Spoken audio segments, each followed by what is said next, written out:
You think you're a pro at dating? Think again. You might be making some common mistakes without even realizing it. We will mention mistakes which are made unintentionally. By the end, you will be able to level up your dating experience. Trying too hard to impress. Imagine this, you've got a date coming up, and you're mentally running through every outfit in your closet, rehearsing possible conversations, and Googling tips on how to come across as effortlessly charming. Why does this happen? Well, when you're trying to be the perfect version of yourself, you're not allowing your real personality to shine through.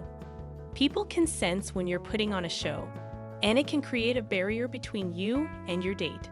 Instead of letting the conversation flow naturally, you might find yourself anxiously overthinking every word you say. And trust me, that's exhausting for both parties. The irony here is that what usually impresses someone isn't perfection, it's authenticity. When you're relaxed and genuine, that's when your true self comes across. And that's far more attractive than a perfectly rehearsed persona. So take a deep breath and remember that being yourself is more than enough. Overanalyzing text messages. You receive a text from your potential love interest, and suddenly you're a detective trying to decode every word. Why did they use a period instead of an exclamation point? Should you add an emoji to your reply to make it friendlier? And what does it mean when they reply with just a haha? We've all been there, dissecting text messages. Instead of getting caught up in the details of every message, focus on the bigger picture. Are your conversations generally positive and engaging? Are you both making an effort to connect? These are the signs that matter, not whether or not they use 3 dots in their last message. The goal of texting should be to facilitate real-life conversations, not to turn dating into a cryptic puzzle game. So try to not make an issue with your partner if they haven't used any emoji or used concise wording. Talking about your ex. It happens almost without thinking you're on a date, and somehow, your ex comes up in conversation. Maybe you're telling a funny story or explaining why you have a certain pet peeve. But before you know it, you're talking about your past relationship, and your date is left wondering if they're just a stand-in for the person you haven't fully moved on from. Talking about your ex, even casually, can send all the wrong signals. It can make your date feel like you're still emotionally tangled up in your past, even if you believe you've moved on. Instead of diving into ex talk, focus on the present. Share stories and experiences that reflect who you are now and what you're looking for moving forward. Your date wants to get to know you, not your dating history. And if the conversation does turn to past relationships, keep it brief and neutral. No need to dwell on the past when the future is full of possibilities. Being too available. One of the trickiest aspects of dating is finding the right balance between showing interest and maintaining your independence. Being too available, constantly texting back immediately, always saying yes to every plan, can come across as overly eager. On the other hand, playing hard to get by being too busy or distant can make your date feel like they're constantly chasing after you, which isn't fun for anyone. The key here is balance. You want to show that you're interested and invested in getting to know the other person, but you also want to maintain your own life and boundaries. When you're too available, it can create a sense of pressure and even make the relationship feel one-sided. Focusing too much on the future. There's something exciting about the early stages of dating. Everything is fresh, new, and full of potential. But in that excitement, it's easy to get ahead of yourself. You start imagining what your future together could look like, daydreaming about vacations, holidays, and maybe even meeting the parents.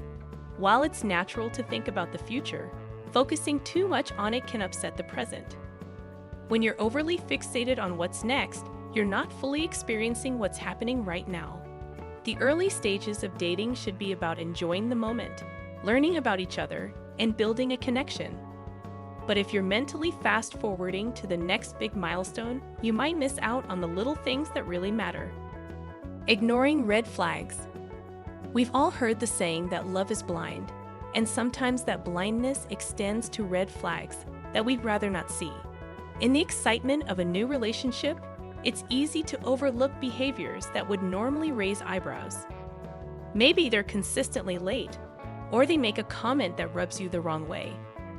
You tell yourself it's not a big deal, that no one's perfect, and that you should just go with the flow. But here's the thing.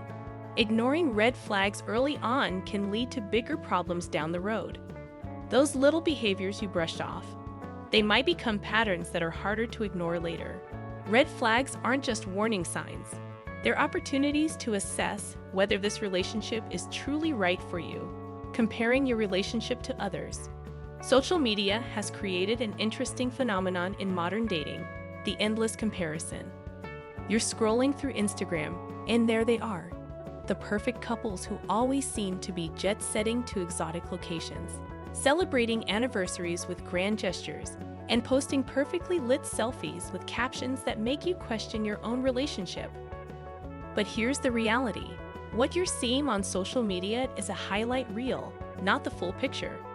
Every relationship has its ups and downs, and comparing your own relationship to the filtered and curated images of others is a recipe for dissatisfaction. What works for one couple might not work for another, and that's okay. Not communicating your needs. Communication is the foundation of any successful relationship, yet it's one of the most common areas where things go wrong. We assume that our partner can read our minds, that they should just know what we need without us having to spell it out. But here's a little secret. Mind reading is not a skill most people possess, and expecting your partner to guess your needs is a fast track to frustration and disappointment. When you don't communicate your needs, you're setting the stage for misunderstandings and unmet expectations. Maybe you want more quality time together, or you need a little space after a busy week. Whatever it is, it's crucial to express it openly and honestly. Your partner isn't a mind reader, and clear communication can prevent a lot of unnecessary tension. Moving too fast. When sparks are flying and the chemistry is undeniable, it's tempting to dive into a relationship. You want to spend all your time together, talk about everything under the sun, and fast-track the connection. But moving too fast can put unnecessary pressure on a relationship, turning what should be a natural progression into a short-lived experience. Building a relationship is like building a house. You need a solid foundation before you start adding the walls and roof. When you rush things, you might miss out on getting to know each other on a deeper level. It's important to give the relationship time to develop organically, without forcing things or jumping to the next step too soon. Neglecting self-care. When you're caught up in the excitement of a new relationship, it's easy to let your own self-care fall by the wayside.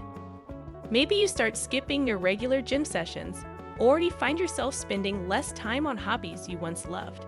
It's natural to want to devote time and energy to your new relationship, but neglecting your own needs can lead to burnout and resentment.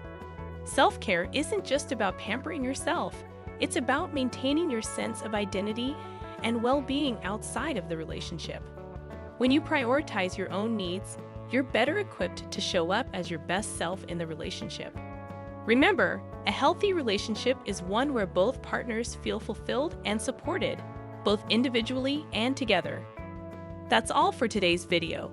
If you found these videos helpful, don't forget to hit that like button and subscribe for more tips on navigating the roller coaster of modern dating. After all, we're all in this together, laughing, cringing, and figuring it out one date at a time.